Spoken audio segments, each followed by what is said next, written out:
because he wasn't a gentleman or anything. And the way that girl kept looking down on him, that happened to me once. One time in biology, I had to dissect a worm and the razor wouldn't cut. So I used my switchblade. The minute I flicked it out, I forgot what I was doing or I would have never done it. This girl right behind me kind of gasped and said, "They are right. You are a hood." That didn't make me feel so hot. There were a lot of socias in that class. I get put into A classes because I'm supposed to be smart. And most of them thought it was pretty funny. I didn't, though. She was a cute girl. She looked real good in yellow.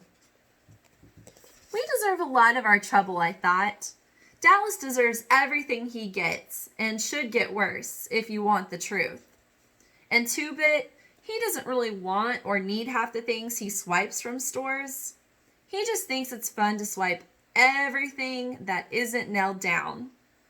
I can understand why Soda Pop and Steve get into drag races and fight so much, though. Both of them have too much energy, too much feeling, and no way to blow it off. "Rub harder, Soda," I heard Derry mumbling. "You're gonna put me to sleep." I looked through the door. Soda Pop was giving Derry a back rub. Derry is always pulling muscles. He roofs houses, and he's always trying to carry 2 bundles of roofing up the ladder. I knew Soda would put him to sleep because Soda can put about anyone out when he sets his head to it. He thought Derry worked too hard anyways, and I did too. Derry didn't deserve to work like an old man when he was only 20. He had been a real popular guy in school. He was captain of the football team, and he had been voted Boy of the Year. But we just didn't have the money for him to go to college, even with the athletic scholarship he won. And now he couldn't have time between jobs to even think about college. So he never went anywhere and never did anything anymore, except work out at gyms and go skiing with some old friends of his sometimes. I rubbed my cheek where it had turned purple. I had looked in the mirror, and it did make me look tough, but Derry had made me put a Band-Aid on the cut. I remembered how awful Johnny had looked when he got beaten up. I had just as much right to use the streets as the Socias did, and Johnny had never hurt them. Why did the Socias hate us so much? We left them alone.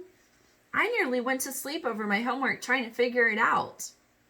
Soda Pop, who had jumped into bed by this time, yelled sleepily for me to turn off the light and get to bed. When I finished the chapter I was on, I did. Lying beside Soda, staring at the wall, I kept remembering the faces of the Socias as they surrounded me. That blue Madras shirt the blonde was wearing, and I could still hear a thick voice. "Need a haircut, greaser?" I shivered. "You could, pony boy." "A little," I lied. Soda threw one arm across my neck. He mumbled something drowsily. "Listen, kiddo, when Derry hollers at you, he don't mean nothing. He's just got worries that somebody his age ought to. Don't take him serious. You dig, pony? Don't let him bug you. He's really proud of you because you're so brainy. It's just because you're the baby. I mean, he loves you a lot, savvy?" "Sure," I said, trying for Soda's sake to keep the sarcasm out of my voice. "Soda? Yeah? How come you dropped out?" "I never have gotten over that. I could hardly stand it when he left school." "'Cause I'm dumb. The only things I was passing anyway were auto mechanics and gym." "You're not dumb." "Yeah, I am. Shut up and I'll tell you something. Don't tell Derry, though." "Okay. I think I'm gonna marry Sandy. After she gets out of school and I get a better job and everything. I might wait till you get out of school, though, so I can still help Derry with the bills and stuff." "Tough enough. Wait till I get out, though, so you can keep Derry off my back." "Don't be like that, kid. I told you he don't mean half of what he says." "You in love with Sandy? What's it like? He sighed happily.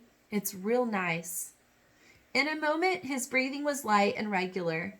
I turned my head to look at him, and in the moonlight, he looked like some Greek god come to earth. I wondered how he could stand being so handsome. Then I sighed. I didn't quite get what he meant about Derry. Derry thought I was just another mouth to feed and somebody to holler at. Derry loved me? I thought of those hard, pale eyes. Soda was wrong for once, I thought. Derry doesn't love anyone or anything, except maybe Soda. I didn't hardly think of him as being human. I don't care, I lied to myself. I don't care about him either. Soda's enough, and I would have him until I got out of school. I don't care about Derry, but I was still lying, and I knew it. I lied to myself all the time.